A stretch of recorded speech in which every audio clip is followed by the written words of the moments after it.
안녕하세요. 안녕하세요. 아침부터 좋은 쇼에 와주셔서 너무 감사드리고요. 오늘 제가 이제 좌장으로 앉아서 천지혁 대표님과 함께 오늘 K뷰티에 대해 이야기해 보려고 합니다.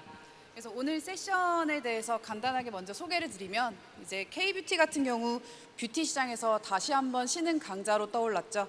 2014년 한국 화장품 수출액은 최초 100억 달러를 돌파했으며 미국 시장에서 전통 강국을 제치고 수입 화장품 시장 점유율 1위를 기록했습니다. 이 같은 성장세를 이끄는 구다이 글로벌은 조선미녀, 티르티르 등 주요 브랜드를 보유하고 있고요. 지난해 약 1조 원의 매출을 달성했습니다. 네, 이번 MBN 세션에서는 구다이 글로벌 천주혁 대표님이 직접 연사로 참여해서 신흥 강자로서의 성장 전략과 K뷰티 산업의 미래 비전을 공유할 예정입니다. 네, 제 소개를 잠시 잊었는데요. 저 같은 경우는 이제 2013년부터 뷰티 크리에이터로 활동 중인 신님이라고 합니다. 주로 유튜브 채널을 위주로 이제 롱폼 시대를 지나서 숏폼까지 지금 열심히 달리고 있고요. 여지껏 조선미녀를 포함해서 굉장히 많은 브랜드들과 이제 트렌드 최전선에서 구독자들과 함께 달리고 있는 크리에이터입니다. 그래서 오늘 제가 과거 한 3년 전에 조선미녀 선크림 광고를 한 적이 있어요. 그래서 직접 천주혁 대표님을 뵈서 너무 감회가 새로운데요. 대표님 소개도 제가 드리도록 하겠습니다. 네, 천주혁 대표님은 브랜드사 구다이 글로벌의 창업자이자 CEO십니다.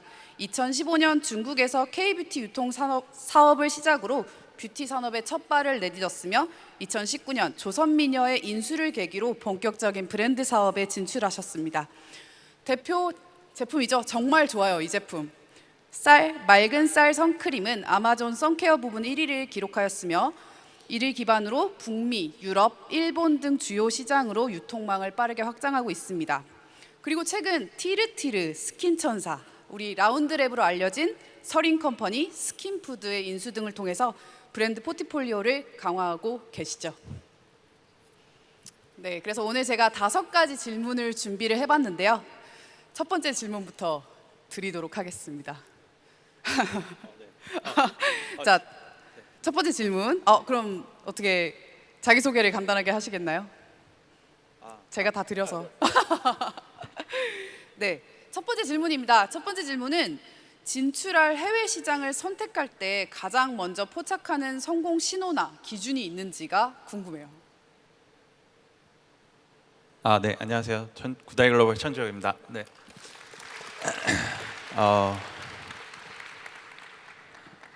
죄송합니다. 제가 다시 한 번만. 네, 해외 시장 전문가시잖아요. 네. 네, 해외 시장을 선택하실 때 가장 먼저 포착하는 성공 신호 혹은 기준이 있으신지 궁금합니다. 기본적으로 지금 저희 브랜드들이 해외 시장을 공략하는 데 있어서 가장 중요한 뭔가 그 바로미터로 보는 것이 이제 SNS 상에서의 데이터들을 가장 중요하게 보고 있고요. 저희뿐만 아니라 다른 인디 브랜드들도 마찬가지겠지만 최근에는 이제 틱톡이나 인스타그램에서의 이제 하이브나 이런 것들이 이제 온오프라인으로 동시에 이제 확장되는 형식으로 이제 커플링돼서 운영이 되기 때문에 그런 부분에서 가장 이제 그 우리가 진출할 수 있는 그 성공의 이제 가능성이 있는지 여부를 좀 많이 판단하고 있습니다. 네. 그리고 제가 이제 느꼈던 개인적인 이야기인데요. 저는 조선미녀 선크림 같은 경우가 이제 국내에선 되게 익숙했거든요. 네. 그런 제형들이. 네. 그런데 이제 불과 몇 년 전에 이제 미국에서 정말 큰 대박을 만들었고, 그리고 약간 한국으로 역수출 같은 느낌으로 다시 한국에 또 알려진 케이스라고 들었어요. 그래서 보면은 결국에는 각 국가마다 이제 그 소비자들과 어떤 시장에 맞는 어떤 전략이 필요할 것 같은데, 각국의 이제 미국은 어떻다고 생각하세요? 네. 이게 사실상 지금 최근에 K뷰티가 글로벌에서 구조적으로 성장하는 데 있어서 그 방금 말씀드렸다시피 이제 틱톡이나 인스타그램 같은 채널들을 제가 말씀을 드렸는데요. 지금은 이제 국가 단위로 이제 어떤 그 제품에 대한 수요가 생성이 된다기보다는 그냥 특정 선호나 특정 이제 그 연령대에서의 선호가 이제 전 세계적으로 넓고 얇게 펼쳐지는 식으로 수요가 형성이 된다고 생각을 하고 있습니다. 네. 그래서 그런 부분에서 이제 한국 브랜드들이 그런 플랫폼을 잘 활용할 수 있는, 그리고 그 전 세계 뭐 10대에서 30대로 이제 통칭되는 그 MZ 세대 혹은 이제 최근에는 알파 세대라고 하는 그런 이제 소비층을 소구할 수 있는 그런 마케팅적인 역량을 갖추고 있어서 그런 부분에서 네, 그렇습니다. 네. 그러면 이제 유럽 차례시네요. 미국은 재패하셨으니까 일본이랑. 유럽은 어떻게 보고 계시나요? 사실상 그 지금 미디어에서 노출되는 것과는 다르게 뭐 저희 브랜드 중에 이제 조선미녀 브랜드만 국한해서 말씀을 드리자면 미국 매출보다 유럽 매출이 현재 더 높은 상황이고요.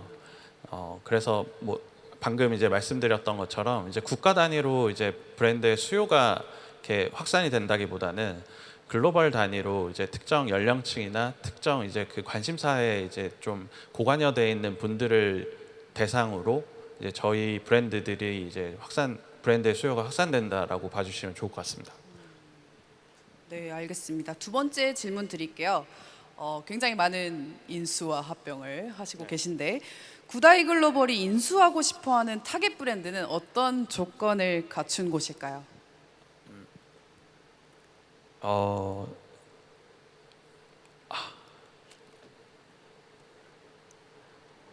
네, 네. 그러면 요까 그럴까요? 네. 저희가 이제 작년과 올해 좀 공격적으로 다수의 M&A를 진행했었는데요. 저희가 이렇게 공격적으로 할 수 있었던 이유는 저희가 브랜드를 선정하는 기준에 있어서 나름대로 좀 까다로운 저희만의 좀 기준 안에 들어온 경우에만 인수를 진행하기 때문이라고 생각을 합니다. 저희가 가장 중요하게 보는 포인트 중에 하나는 하방이 얼마나 단단한지에 대한 부분입니다. 그러니까 브랜드의 성장성도 좋지만 결국에 브랜드라는 거는 얼만큼 하방이 단단한지에 따라서 향후 업사이드를 볼 수 있을지 없을지에 대한 그 가부 결정도 되는 거라고 생각을 하고 있고요. 그러다 보니까 이제 브랜드가 얼마만큼 브랜드력을 확보했는지를 중점적으로 이제 보고서 판단을 하고요. 그다음에 마지막으로는 제가 잘 아는 브랜드인지도 상당히 중요한 요소인 것 같습니다. 그러니까 아무리 그 하방이 단단하고 브랜드력이 확보됐다고 하더라도 제가 잘 모르는 브랜드라면 제가 판단할 수 없는 또 놓칠 수 있는 부분들이 있다고 생각하기 때문에 저희가 올해까지 진행한 M&A 모든 건들은 제가 듣자마자 바로 직관적으로 판단할 수 있는 브랜드인지 아닌지에 대한 여부도 상당히 중요한 요소 중에 하나였습니다. 네, 알겠습니다. 그럼 준비하신 이제 강연 내용 들어보고 네. 이제 계속 질문 드리도록 하겠습니다. 네. 제가 일단 오늘 뭐 이런 귀한 자리에 초대를 받게 돼서 영광스럽게도 어떤 부분을 제가 좀 여러분들께 말씀드리면 그래도 이 자리에서 조금이나마 제가 유익한 시간을 만들 수 있을지를 고민해봤는데요. 그러니까 제가 뭐 큰 틀에서 이제 거시적인 관점에서 이제 K뷰티에 대한 뭔가 향후의 방향성이나 이런 것들을 왈가왈부하기에는 너무 제가 갖고 있는 경험이 제한적이라고 판단을 해서, 그렇다면 제가 직접 창업하고 경영하고 있는 회사를 어떤 관점에서 운영을 해왔고 그리고 앞으로 또 어떻게 운영할 것인지에 대해서 말씀을 드리는 것이 오히려 좀 더 맞을 것 같다는 생각이 들어서 제목을 좀 거창하긴 하지만 구다이 글로벌의 성장 과정에서 뭐 엿볼 수 있는 K뷰티 미래 비전이라고 짓긴 했습니다. 네. 그래서 저희 이제 회사를 좀 소개해 드리자면요. 저희는 이제 K뷰티 브랜드 레이블을 표방하고 있습니다. 그래서 방금 이제 신님께서도 말씀하셨다시피 작년부터 올해까지 다수의 이제 브랜드 M&A를 하면서 뭐 명실공히 이제 국내에서는 확실한 K뷰티 브랜드 레이블로서 이제 좀 입지를 굳혀가고 있다라고 생각을 하고 있고요. 대표 브랜드로서는 저희의 이제 첫 브랜드인 조선미녀, 그리고 최근 인수한 스킨천사 티르티르, 뭐 라운드랩, 스킨푸드 그 외에 이제 또 몇 개의 브랜드가 더 있는데요. 저희는 이제 기본적으로 그 자회사 브랜드들이 각자의 그 고유한 정체성을 좀 유지하면서 좀 지속 가능한 성장을 도모할 수 있도록 그 인프라를 제공하는 데 좀 중점을 두면서 매니지를 하고 있습니다. 그리고 2024년 기준 이제 브랜드 매출 1조 원이라고 하긴 했는데 사실 뭐 1조가 조금 안 되고요. 한 뭐 대략 계산해 보니까 9,500억 뭐 요 정도였던 것 같습니다. 어찌됐든 올해 같은 경우도 이제 그 다행히 작년과 비슷한 수준으로 이제 성장세들을 모든 브랜드들이 유지하고 있어서 올해도 좀 좋은 실적을 기록하지 않을까라고 보고 있고요. 저희의 이제 그러면은 뭐 최종 골이 뭐냐라고 했을 때 뭐 일단 1차적으로는 저희는 글로벌 뷰티 산업의 게임 체인저가 되는 회사가 돼보자라는 생각을 갖고 있습니다. 이와 관련해서는 이제 뒤에서 좀 더 설명드릴 수 있도록 하겠습니다. 네, 이거 뭐 사실 이렇게 거창하게 쓰긴 했지만 저희 회사가 창립 이래 계속 이제 그 구성원들과 소통하는 커뮤니케이션 할 때 이제 회사 차원의 미션과 비전은 사실 요거였습니다. 그러니까 법과 사회규범을 준수하면서 지속 가능한 성장을 하자였는데 사실상 이 부분 같은 경우는 저희가 저희 내부 구성원, 그러니까 내부 이해관계자들만 고려한 미션과 비전이라는 생각이 요새 조금 들기 시작했습니다. 그러니까 아무래도 저희도 죄송합니다. 네. 아무래도 저희도 이제 비즈니스를 운영하는 데 있어서, 그러니까 어떻게 보면은 K컬처가 글로벌에서 이제 구조적인 이제 그런 트렌드가 되면서 받게 되는 수혜도 있고 비단 저희 조직만의 역량으로 지금까지 왔다라고 생각하지 않기 때문에 이런 부분에 있어서는 저희의 이제 그 내부 구성원들과 공유하는 미션과 비전에 좀 수정이 필요하지 않나 정도 생각은 하고 있습니다. 네, 크게 저희 그 회사의 연역을 빠르게 말씀드리면 저희는 2015년에 제가 창업을 했고요. 그리고 초기에는 이제 중국을 대상으로 이제 유통을 전개를 하다가 2016년 즈음에 중국 시장에서의 경쟁이 워낙 과열이 되고 또 워낙 자금력 있는 이제 중국 자본들이 들어오면서 이제 저 같은 창업자가 이게 뭔가 기회를 잡을 수 있는 그 룸이 잘 보이지 않아서 미국 쪽으로 저희가 타겟 시장을 변경하기 시작했고요. 그때 당시에 이제 배경으로는 단순한 아이디어에서 시작을 했습니다. 그러니까 그 제가 미국을 한번 갔었는데 차이나타운의 규모가 제가 생각했던 거 이상으로 엄청 크더라고요. 그래서 구글에 미국에 장기 거주하는 중국인이 몇 명인지를 찾아봤을 때 한 500만 명에서 700만 명 정도로 추산을 하더라고요. 그러면 이 시장만 저희가 좀 어느 정도 그 터치할 수 있다 하더라도 초기 스타트업으로서는 유의미한 성과를 만들 수 있을 거라고 생각을 해서 미국 시장으로 이제 선회를 하기 시작했고요. 그러다 보니까 이제 중국 내에 있는 미국 내에 있는 제한 중국인들을 대상으로 하다 보니 미국 내에 있는 이제 메인스트림 채널들과의 협업 기회들도 하나씩 생기면서 점차 이제 중국 매출 비중이 줄어들고 미국 매출 비중이 높아지는 시기가 2015년부터 18년이었던 것 같고요. 그리고 2019년에 저희가 이제 글로벌 독점 총판을 맡고 있던 조선미녀 브랜드를 인수할 수 있는 기회가 생겨서 그때부터는 이제 유통사보다는 이제 브랜드사로서의 이제 비즈니스 모델이 완전히 피보팅되는 계기가 됐던 것 같습니다. 이때 이제 또 배경으로는 뭐 여러분들 잘 아시겠지만 실리콘투라는 이제 거대 이제 지금 글로벌 유통 비즈니스를 잘하고 있는 회사가 정말 공격적으로 이제 글로벌 비즈니스를 전개하는데 저희가 과연 그들을 따라갈 수 있을까라는 고민을 상당히 많이 했던 시기였고 그래서 이제 브랜드 비즈니스로 좀 피보팅을 하게 되었습니다. 그래서 2019년, 2022년까지는 이제 저희 조선미녀 브랜드를 이제 성장시키는데 좀 집중을 했던 시기였고요. 2023년부터는 본격적으로 좀 M&A를 통해서 단순히 우리가 그냥 그 단일 브랜드로서 성공하는 회사가 아니라 멀티 브랜드로서 뭔가 좀 그 기업을 지속 가능한 성장을 만드는 고민을 했던 시기였던 것 같고요. 운이 좋게도 2023년에 지금은 이제 저희 자회사가 됐지만 티르티르에 LP로서 100억 원을 투자할 수 있는 기회가 생겼었습니다. 그래서 그때 한번 진짜 M&A를 하기 전에 한번 어떻게 보면은 이제 수업이라고 생각을 하고 LP로서 참여를 했었는데 그때 이제 투자 성과가 되게 좋았고 그 이후에 이제 좀 더 자신감을 갖게 돼서 좀 본격적인 M&A를 이제 2024년부터 2025년까지 진행할 수 있었습니다. 저희 이제 창업부터 지금까지의 이제 실적 그 그래프를 보여드리면요. 2015년에 매출이 저도 최근에 다시 찾아보니까 좀 감회가 새로운데 한 4.5억에서 시작을 했고요. 2016년에 이제 한 26억 정도.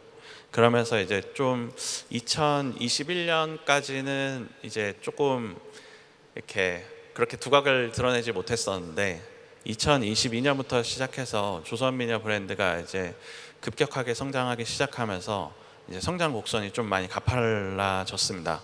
그래서 이 그래프를 보시면 이 파란 선은 일단은 구다이 글로벌의 개별 재무제표 기준의 성장이고요. 이게 빨간색 그 선 같은 경우는 이제 저희 산하에 있는 브랜드의 토탈 그 매출을 합계한 그 성장 그래프라고 봐주시면 좋을 것 같습니다. 그래서 아까 말씀드렸던 것처럼 2024년 기준 이제 전체 매출은 9,500억 정도를 달성했고요. 올해 기준으로는 저희가 신규로 들어온 브랜드까지 합산하게 되면 1.7조 원 정도의 이제 연매출을 달성할 것으로 보고 있습니다. 네, 근데 이 부분이 제가 아까 말씀드렸다시피 약간 좀 비즈니스적으로는 아직 좀 뭔가 두각을 드러내지 못했던 시기라고 말씀을 드리긴 했는데요. 사실은 이걸 좀 확대해서 보면 이 안에서도 나름의 뭔가 곡선이 이렇게 기울기가 있다라는 것을 보실 수 있을 겁니다. 그러니까 어떻게 보면은 초기 한 5년에서 7년의 기간, 그 담금질을 하는 기간이었다고 생각을 하고 그때 이제 저 포함해서 초기 이제 멤버들이 이제 KBT 글로벌 KBT 시장을 태핑하면서 상당히 다양한 경험을 축적할 수 있었던 좋은 시간이었던 것 같고 이 시기가 있었기 때문에 지금의 이런 그 구조적인 성장 글로벌 KBT 성장의 트렌드에서 저희가 시의적절하게 의사결정하고 대처할 수 있지 않았나라고 생각을 하고 있습니다. 이거는 뭐 저희가 재미로 한번 이렇게 같이 보시면 좋을 것 같다 생각을 해서 가져와 봤는데요. 제 핸드폰 이제 그 메모리를 막 뒤지다가 겨우 발견한 사진인데 여기가 이제 저희 첫 사무실이고요. 사실은 진짜 첫 사무실은 이제 공유 오피스에서 시작을 해서 사진이 없고요. 그러니까 여기는 이제 구로 디지털 단지에 있는 이제 아파트형 공장 하나를 임대해서 그 사무실 겸 이제 창고로 썼던 그런 사무실입니다. 네, 여기가 이제 사무실 전경이고요. 네. 그리고 뭐 여담으로 말씀드리면 저기에 있는 TV가 제 자취방에서 쓰던 TV를 제가 사무실에 가져와서 이제 뭐 야근하거나 이럴 때 같이 맥주 마시면서 이제 뭐 TV를 보거나 아니면은 이제 플스를 가져와서 이제 직원들끼리 이제 뭐 게임을 하거나 뭐 이런 용도로 썼던 스마트라 TV입니다. 네.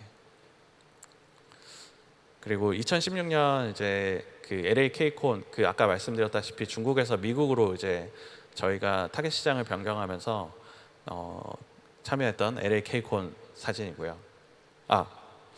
그 옆에 있는 여자분은 저랑 아무 관계 없는 분입니다. 네. 그리고 뭐 2017년 이제 뉴욕에 가서 조선미녀를 어떻게든 좀 잘 해보겠다고 이제 가서 제가 막 이렇게 저렇게 찍었는데 지금 보니까 되게 촌스럽네요. 네. 그리고 뭐 이건 조금 되게 창피한 얘기일 수도 있긴 하지만 저희가 조선미녀를 이제 뭔가 홍보하면서 당시에는 저희는 이제 뭐 한 번도 투자를 받지를 않았다 보니까 저희가 직접 계속 캐시플로우를 창출해 나가면서 사업을 영위해야 하다 보니 이제 전시회를 나가더라도 최소한 본전은 뽑자라는 마인드로 이제 모든 전시회를 참여했었습니다. 그래서 보시면 여기 뭐 아모레퍼시픽 관계자가 있으실지 모르겠는데 뭐 이니스프리 제품을 가져가서 한 켠에서는 이니스프리 제품을 팔고 한 켠에서는 이제 조선미녀를 홍보하고 뭐 이랬던 좀 흑역사가 있습니다. 보시면 되게 볼품 없는 그런 현수막을 들고 다니면서 저희가 전시에서 영업을 했었고요. 네, 뭐 요 현수막은 계속 들고 다니면서 제가 여러 전시회들을 이제 다니면서 조선미녀의 글로벌 가능성을 좀 많이 확인할 수 있었던 시기였던 것 같고요. 그리고 아까 말씀드렸던 그 스마트라 TV를 항상 제가 전시회를 갈 때마다 들고 다니면서 이제 좀 저희 홍보를 하는데 활용했던 기억이 있습니다. 네. 네, 뭐 조금씩 이제 해가 갈수록 그 전시에 참가할 때 그 퀄리티가 올라가고 있는데 이때까지만 해도 아직은 조금 엉성하긴 하지만 2018년 저희가 LA 콘에 갔을 때 좀 미국 시장에 대한 좀 자신감을 많이 얻을 수 있었던 것 같습니다. 이유인즉슨 그때 당시에 이제 상당히 다양한 K 인디 뷰티 브랜드들이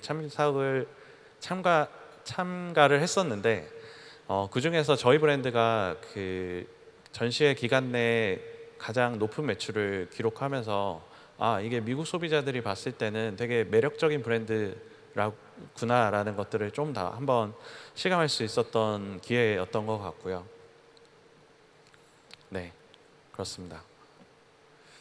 그리고 이제 좀 저희가 조선미녀가 어느 정도 이제 조금씩 이제 그 시장에 알려지기 시작하면서 저희가 사무실을 이제 근처에 있는 또 다른 아파트형 공장으로 이전해서 그때의 소원은 저희는 사실 사무공간과 그 물류공간이 좀 분리되어 있는 곳에서 일하고 싶다라는 니즈가 상당히 컸었거든요. 그래서 이제 두 번째 사무실부터는 저희가 사무공간과 이제 물류공간을 좀 구분해서 좀 나름 쾌적한 환경에서 이제 직원분들이 일을 할 수 있는 시기였던 것 같습니다. 네, 저희 브랜드들을 주요 브랜드들 간단하게 소개드리면요. 이제 조선미녀는 이제 모던 한방 브랜드를 표방하고 있고 지금은 이제 국내보다는 해외에서 훨씬 더 잘 알려져 있는 브랜드로 이제 미국이나 유럽의 소비자들에게는 한방 브랜드 하면은 조선미녀가 바로 연상이 될 정도로 어떤 키워드를 좀 확보한 키워드 리더십을 확보한 하나의 한방 브랜드라고 봐주시면 좋을 것 같고요. 아까 말씀드렸던 것처럼 이 조선미녀 그 브랜드 로고 자체가 한국 분들이 보기에는 상당히 유치하기도 하고 어떻게 보면은 이제 북한 브랜드냐 아니면 중국 브랜드냐 하는 그 초기에는 그런 조롱도 많이 듣긴 했었는데 그 서양인들의 눈에는 이게 되게 골저스하고 되게 럭셔리한 그 상표 로고로 인식을 하더라고요. 그래서 그런 그 국가 간의 그 인식의 좀 그 차이를 저희가 포착해서 좀 더 자신감 있게 전개했던 브랜드라고 생각을 하고 가장 한국적인 게 결국에 가장 세계적인 거라는 이제 철학을 입증한 최초의 K-뷰티 브랜드가 아닌가라는 나름의 자부심을 갖고 있습니다. 네, 쿠션 파운데이션으로 잘 알려져 있는 티르티르인데요. 사실상 이제 티르티르 브랜드 같은 경우도 일본이나 아니면 미국, 유럽을 가셔서 쿠션 파운데이션이라는 단어를 말씀하시면 아마 티르티르를 해외 소비자들은 바로 인식할 정도로 역시 마찬가지로 그 카테고리에 있어서는 리더십을 갖고 있는 브랜드입니다. 어떻게 이렇게 티르티르 브랜드가 쿠션 파운데이션에서 이렇게 압도적인 포지션을 갖게 되었는지 그 이유에 대해서 설명을 드리면요. 국내에서도 그렇고 죄송합니다. 제가 마이크를 계속 잘못 잡고 있어서 국내에서도 그렇고 해외에서도 그 전 이제 피부 타입을 그러니까 인종을 커버할 수 있는 쿠션 파운데이션이 전무했었습니다. 그러니까 물론 이제 미국에서 팬티 뷰티 같은 그 쿠션 파운데이션이 아닌 리퀴드 파운데이션에서는 이제 전 인종을 커버하는 브랜드들이 있었지만 쿠션 종주국인 한국에서는 정작 이제 전 인종을 커버할 수 있는 쿠션 파운데이션이 없었고 저희가 이제 그런 시장에 이제 그 비어 있는 틈을 포착해서 좀 재빠르게 쿠션 파운데이션의 쉐이드를 초기에는 20개 쉐이드까지 늘렸다가 지금 현재 기준으로는 45개 쉐이드로 늘려서 전 세계에 있는 소비자들이 이제 쿠션 파운데이션을 사용할 수 있는 그런 지평을 열었던 브랜드라고 봐주시면 좋을 것 같고요. 또 유의미한 하나의 그 기록은 미국 아마존에서 뷰티 카테고리에서는 한국 색조 브랜드 최초로 지금까지도 아직 유례가 없는 걸로 알고 있는데 1위를 달성했던 브랜드이기도 합니다. 네, 세 번째로는 저희가 작년에 인수한 스킨천사라는 브랜드인데요.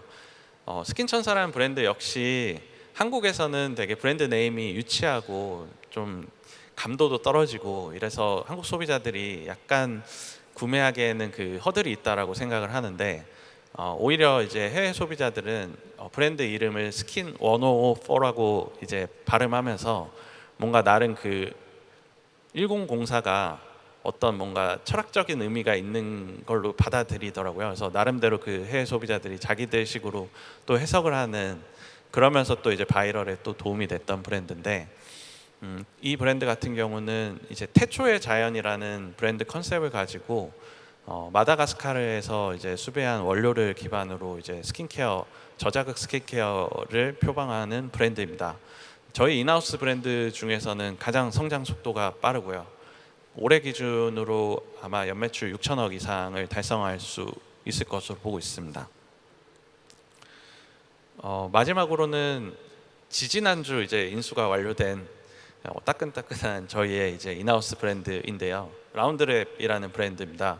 국내에서는 이제 독도 토너나 아니면은 자작나무 선스크림, 자작나무 수분 선크림으로 유명한 이제 브랜드이고, N년째 올리브영에서 항상 1위를 하는 제품들이고, 전국 각지의 이제 청정 원료를 저희가 탐방하고 연구해서 그 원료를 기반으로 이제 좀 마찬가지로 저자극 스킨케어 브랜드를 운영을 하고 있고요. 최근에 이제 6월 미국 MBC 선정에서 이제 최고의 선크림 1등으로 등극하기도 한 저력 있는 브랜드입니다. 그래서 뭐 이것과 관련된 이제 일화를 뭐 간단하게 소개를 드리자면, 그 라운드랩이라는 브랜드가 2년 전쯤에 이제 특정 사모펀드에 이제 매각이 됐던 시기가 있습니다. 근데 당시에 저는 이제 조선미녀가 아닌 또 다른 K 인디 뷰티 브랜드들을 인수해야겠다라는 생각을 했었는데, 그 소식을 듣자마자 제가 라운드랩 대표님을 찾아가서 저한테 좀 팔면 안 되냐고 했던 기억이 있는데, 그래서 이제 라운드랩 대표님께서 얼마가 있냐 저한테 지금은 돈이 없지만 뭐 한 2년 할부로 하면 안 되냐 이래서 좀 안 좋은 소리를 듣기도 했었던, 지금은 이제 서로 웃으면서 얘기하는데 그런 인연이 있던, 좀 제가 개인적으로 애정이 많이 가는 브랜드이긴 합니다. 네, 뭐 갑자기 뜬금없이 글로벌 뷰티 트렌드 장표가 있는데요. 그래도 뭐 제가 생각하는, 지금 제가 구다이 글로벌을 이제 경영하면서 여러 브랜드들을 제가 경영하면서 조금 직관적으로 느끼는, 글로벌 뷰티 트렌드가 이렇게 가고 있구나라고 하는 저의 이제 짧은 소견을 말씀드리자면요. 일단은 크게 그 최근에 MZ나 알파 세대들 같은 경우는 두 가지 종류로 구분이 되는 것 같습니다. 첫 번째로는 인문학을 책이 아닌 브랜드로 소비를 하는 인문학적 소비자 유형이 있다고 좀 보여지고요.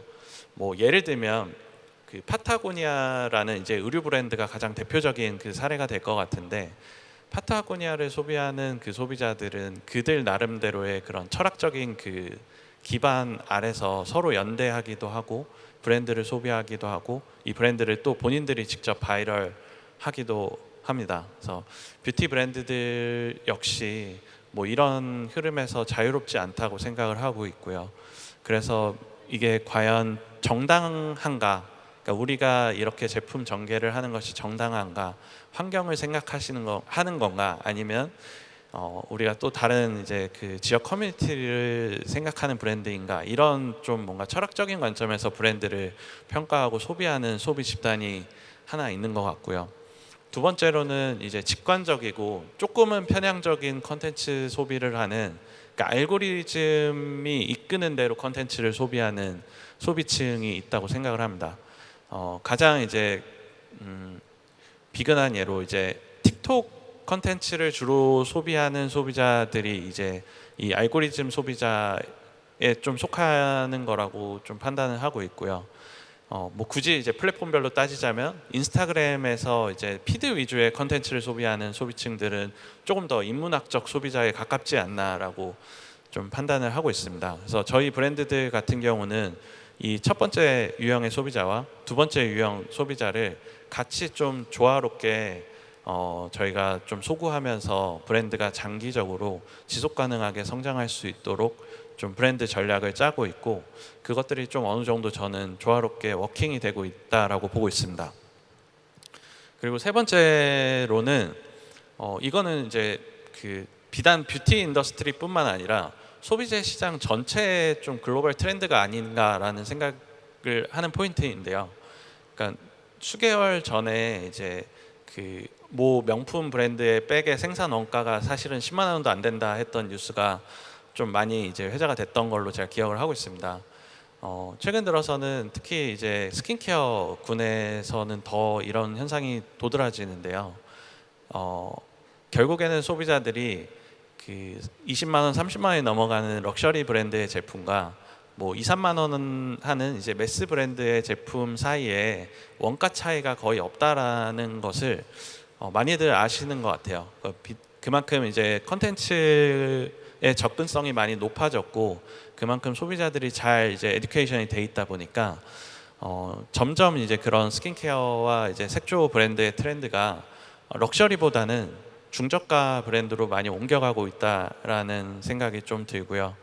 그리고 뭐 네 번째로는 지금 이 자리에도 제가 아까 이렇게 살짝 뵌 것 같은데 OEM, ODM 산업이 우리나라만큼 이렇게 잘 형성되어 있는 나라가 없는 것 같습니다. 그러다 보니까 다른 나라에서도 그 본인들이 뷰티 브랜드를 런칭하려 그러면 국내에 있는 OEM, ODM 사업자를 찾아가서 국내에서 생산을 해서 해외에서 해외 브랜드로서 이제 플레이를 하는 경우들이 상당히 많아지고 있습니다. 그래서 이게 처음에는 그냥 한두 브랜드가 그런 거라고 저는 생각을 했었는데 이게 시간이 갈수록 이게 글로벌 그 뷰티 인더스트리에서 한국의 ODM, OEM이 끼치는 영향력이 시간이 지나면 지날수록 훨씬 더 강해지겠구나라는 좀 그 필드에서의 느낌이 있습니다. 그래서 제가 미약하나마 제가 판단하는 이제 그 글로벌의 뷰티 트렌드는 요 정도이지 않을까라고 생각을 합니다. 좀 잘 참고해 주시면 감사하겠습니다.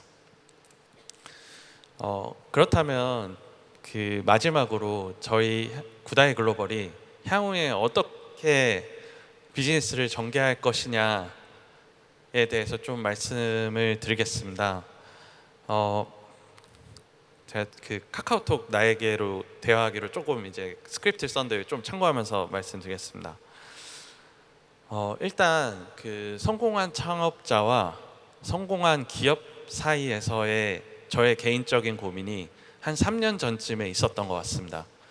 그 조선미녀가 이제 급격하게 성장하면서 이제 다양한 이제 매각 제안을 받기도 하고 저도 사실은 처음에 사업을 시작했을 때 내가 40살 전에 회사를 매각하고 그 이후에는 좀 편하게 살아야지라는 생각을 하기도 했었거든요.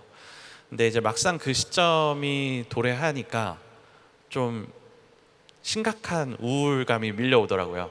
그러니까 내가 이거를 매각하고 나서 그 이후에 나의 삶이 어떻게 될지를 생각해 보니 좀 상상이 잘 안 되더라고요. 그래서 그런 개인적인 관점에서도 제가 좀 더 비즈니스를 확장해야겠다라는 생각을 하게 된 것 같고요. 두 번째로는 뭐 제가 엄청난 사명감을 갖고 한 건 아니지만 그냥 그 K뷰티의 구조적인 관점에서 생각했을 때 K뷰티 브랜드들이 제가 물 좀 빨리 마시겠습니다.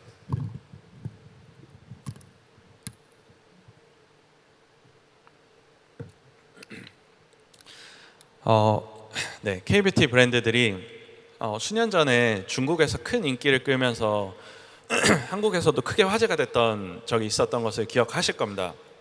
그때 당시 이제 상당히 중국에서 잘 나가던 브랜드들이 뭐 예를 들면은 이제 그 스타일란다는 로레알에, AHC는 유니레버에, 닥터자르트는 에스티로더에 각각 이제 아주 높은 가격에 매각이 됐던 사례가 있었는데요. 저는 그때 당시 그런 K뷰티 선배 브랜드들의 성공 매각 사례가 아주 좋은 시그널이라고 생각을 했었습니다. 그 다른 산업에 있는 혹은 이제 막 창업을 하려고 하는 이제 좀 똑똑하고 젊은 창업자들이 뷰티 인더스트리에 기여할 수 있는 뭔가 그 청운의 꿈을 품고서 인더스트리에 뭔가 몸을 던질 수 있는 그런 중요한 그런 전환점이 되었다고 생각을 했는데요. 근데 한편으로는 또 다른 생각도 있었습니다.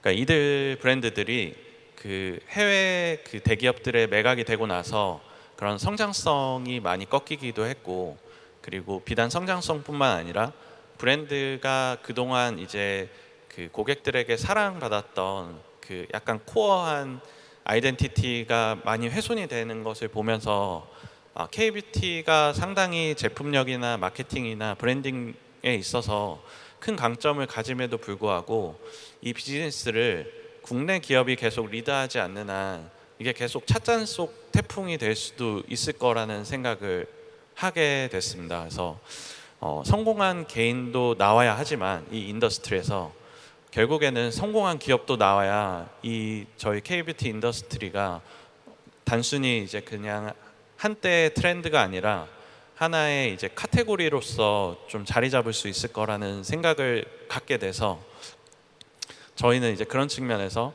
정말 한국에서 성공한 K뷰티 기업이 될 수 있도록 향후의 방향성들을 세팅하고 있습니다.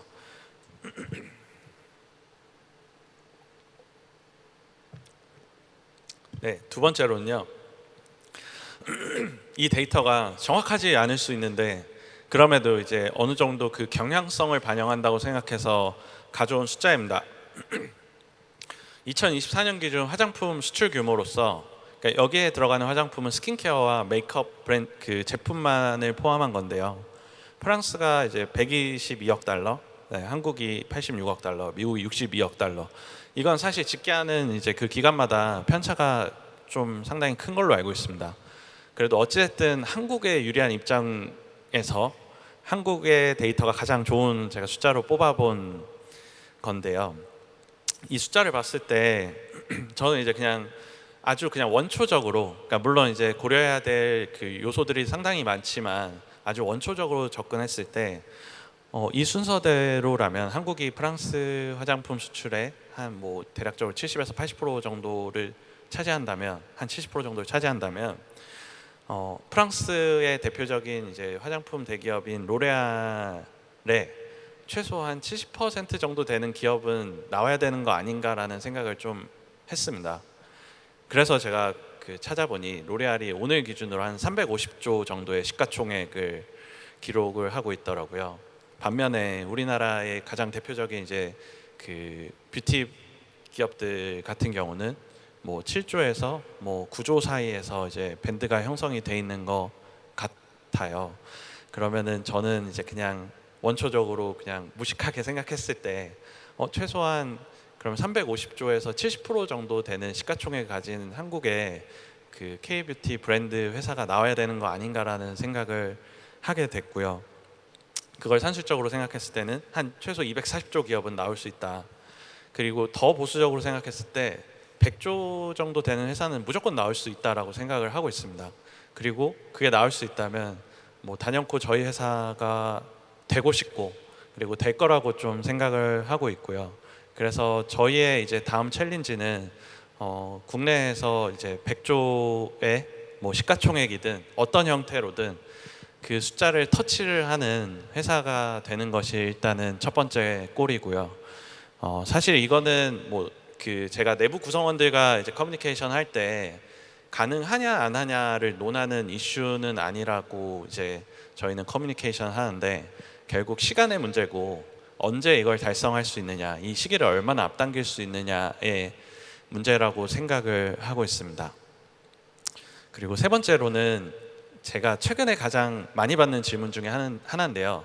K뷰티가 언제까지 갈 것 같냐라는 질문을 상당히 많이 받습니다.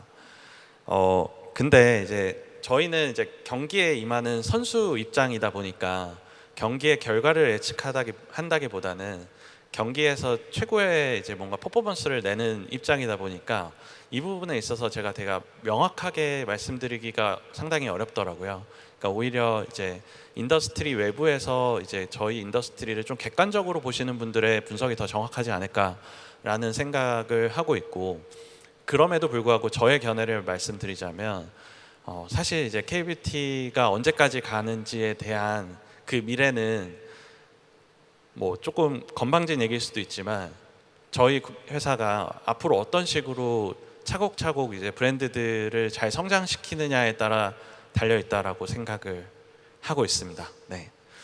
그리고 네 번째로는 좀 되게 관념적인 이야기이긴 한데요.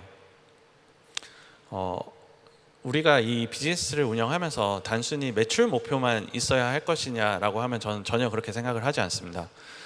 결국에는 이제 저희가 이 비즈니스를 운영하는 목적은 높은 매출을 달성하기 위함이 아니라 지속 가능하게 우리가 그 성장할 수 있는 그런 기반을 마련하는 데 있다라고 생각을 하고 있고요. 그래서 뭐 연매출 2조 뭐 이런 이제 좀 자극적인 혹은 이렇게 직관적인 숫자보다는 50년, 100년이 가도 계속 사람들에게 기억되고 소비되는 그런 브랜드가 되고 회사가 되는 것이 상당히 유의미하다라고 생각을 하고 있고요. 아까 이제 뭐 언급드렸던 로레알을 예로 들었을 때 로레알이 제가 알기로 한 130년 정도의 역사를 가진 것으로 알고 있습니다. 그러니까 뭐 한 세대를 저희가 한 30년 혹은 25년으로 가정한다고 했을 때 로레알은 이제 거의 4세대가 넘어가는 이제 역사를 가진 브랜드, 그러니까 나름대로 헤리티지가 생긴 그런 회사라고 생각을 하고요. 저희 구다이 글로벌은 이제 저희가 창업한 지 10년밖에 안 됐기 때문에 아직 한 세대의 3분의 1 정도밖에 지나지 않은 상황입니다. 그래서 저는 향후에도 저희가 로레알 같은 좀 시간이 지나더라도 더 견고해지고 사람들의 기억 속에 좀 더 향기가 남는 그런 기업이 되고 싶다는 생각을 하고 있고요. 그래서 좀 상징적으로 기업도 문화유산이 될 수 있다라는 관점에서 구다이 글로벌이 나중에 이제 시대를 관통하는 그런 문화유산 같은 기업이 되는 것이 이제 저희의 최종 골이라는 것을 말씀드리면서 제가 준비한 내용은 여기까지 말씀드리겠습니다. 네, 감사합니다.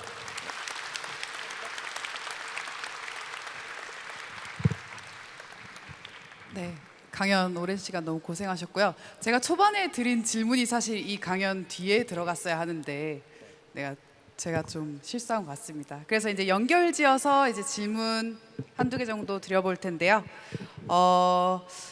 K뷰티 산업의 현재 호황에 대해서는 이미 방금 말씀을 해주셨고 이제 플레이어로서 이제 평가하기는 사실 저도 그 질문을 굉장히 많이 받았거든요.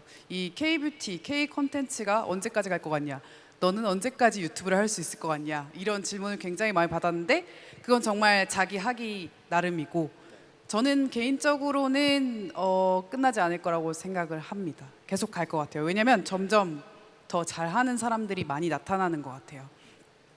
그래서 다음 질문은 좀 예민한 질문일 수도 있는데요. C뷰티, 네, 차이나 뷰티가 있습니다. 사실 저도 콘텐츠를 제작하면서 이제 중국에서 만든 화장품들이 굉장히 트렌드도 빠르고 그리고 제품의 속도도 빠르다고 느꼈는데요. 이런 K뷰티가 차이나 뷰티에 압도될 수도 있다는 전망이 있는데 그거에 대해서 지속 가능한 경쟁력을 유지하려면 어떤 전략이 있어야 할까요?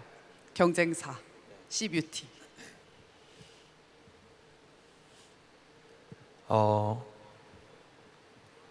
저는 이제 그렇지 않을 거라고 생각은 하고 있습니다. 그러니까 그 뭐 화장품을 소비하는 소비자들이 이제 그 제품의 기능적인 측면이나 이제 그런 트렌드에 편승해서 구매하는 경우들도 상당히 많지만 그 기저에는 가장 이제 토대가 되는 심리는 그 문화에 대한 그 동경과 선망성이 있다라고 생각을 합니다. 그래서 글로벌리 보았을 때, 그러니까 이 화장품 브랜드가 글로벌 브랜드냐 아니냐를 좀 판가름하는 거는 이게 어느 국가에서 발원한 브랜드인지가 끼치는 영향이 아주 상당하다고 생각을 합니다. 그래서 뭐 프랑스나 미국, 일본에 있는 브랜드들이 이제 글로벌리 이제 확산이 되어 있고 한국 브랜드들 같은 경우도 최근에 이제 한국에 대한 한국 컬처에 대한 한국 국가 자체에 대한 그런 이미지의 이제 프리미엄이나 호감도가 많이 이제 형성이 되면서 K뷰티도 그에 편승해서 더 그 확산 속도가 빨라졌다고 생각을 하는데요. 그러기에는 이제 중국이 이제 전 세계적으로 보았을 때 그런 문화적인 패권을 가져갈 수 있냐 하면은 저는 그렇게 되기 쉽지 않다라고 생각하고 있긴 합니다. 그렇군요. 네. 그럼 혹시 여러분 청중 여러분들 중에 대표님께 질문 드리고 싶으신 분들 의견 좀 여쭙도록 하겠습니다. 혹시 계시나요? 이렇게 앞쪽에 계신 분 마이크를 드리겠습니다.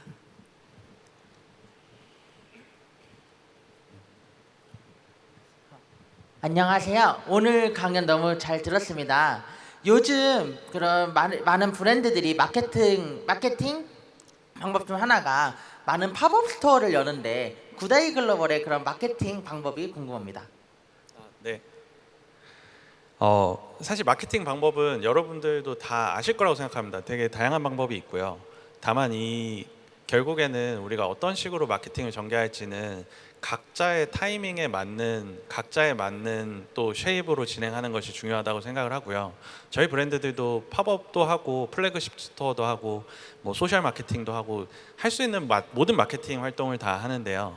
근데 과연 지금 우리 브랜드의 성장 시기에, 그러니까 성장 페이즈에 맞는 전략을 어떻게 하는지가 가장 중요한 것 같습니다. 마치 요리할 때 레시피가 같더라도 맛이 다 달라지는 것처럼 그 본인만의 그 브랜드만의 그런 그 손맛을 발휘하는 거는 타이밍에 달려 있다고 생각을 하고 있습니다. 네.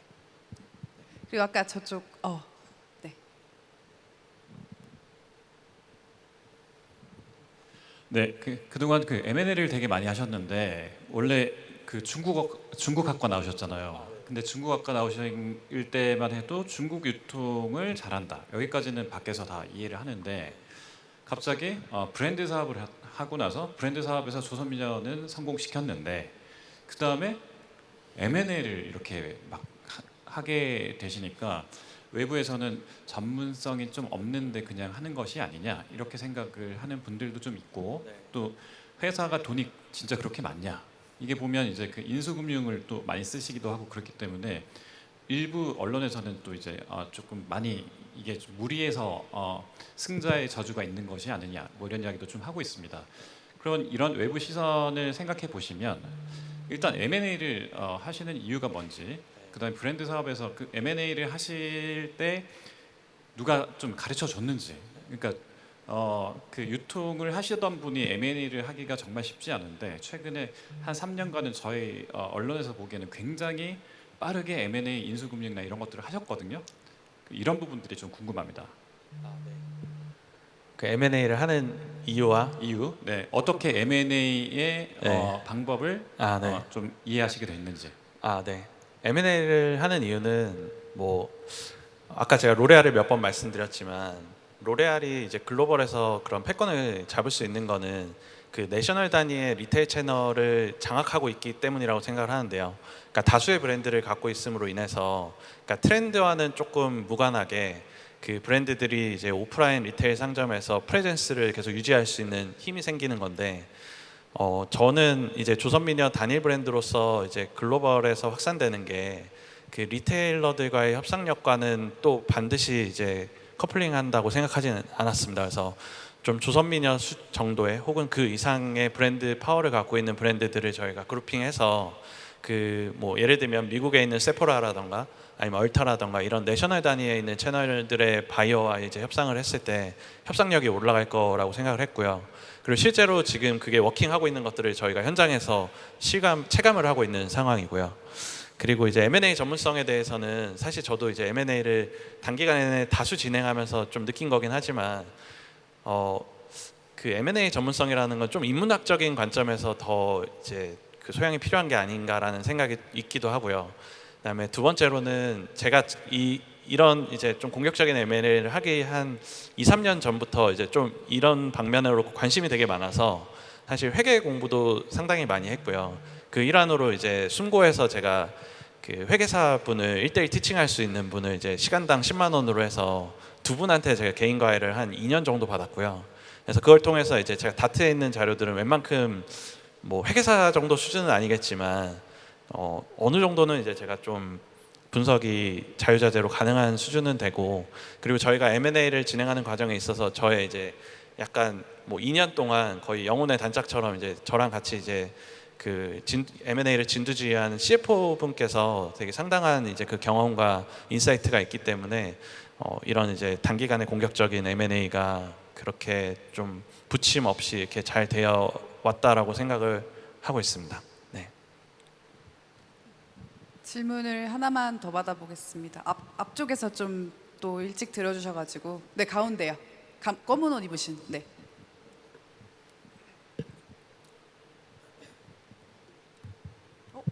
이쪽 이쪽이 가운데 먼저 들어주셨어요. 네. 네, 대표님 감사합니다. 두 가지 질문인데요.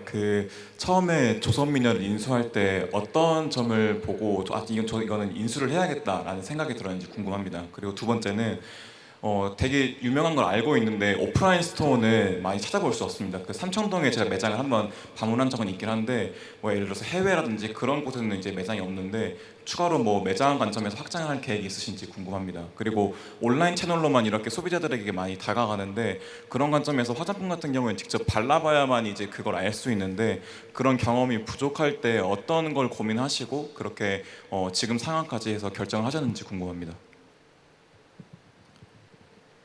첫 번째 질문 뭐였죠? 첫 번째 질문이 첫 번째 질문은 죄송합니다. 왜 조선미녀가 어떤 관점에서 봤었을 때 이건 인수를 해야겠다라는 생각이 들었는지 궁금합니다. 네, 조선미녀 같은 경우는 이제 서두에 말씀드린 대로 저희가 여러 전시회를 독점 총판할 때부터 이제 다니면서 그 해외에 있는 소비자들의 시각에서는 이 브랜드가 갖고 있는 이미지가 이렇구나, 그러니까 되게 럭셔리하고 골저스하다라는 피드백을 정말 많이 받았는데 그러면서 그런 가능성들을 많이 봤고요. 그리고 결국에는 어떤 브랜드를 인수하는 데 있어서 가장 중요한 거는 가격이라고 생각을 합니다. 가격이 되게 제가 생각했을 땐 합리적이라고 생각을 해서 그래서 이제 과감하게 인수 결정을 했었고요.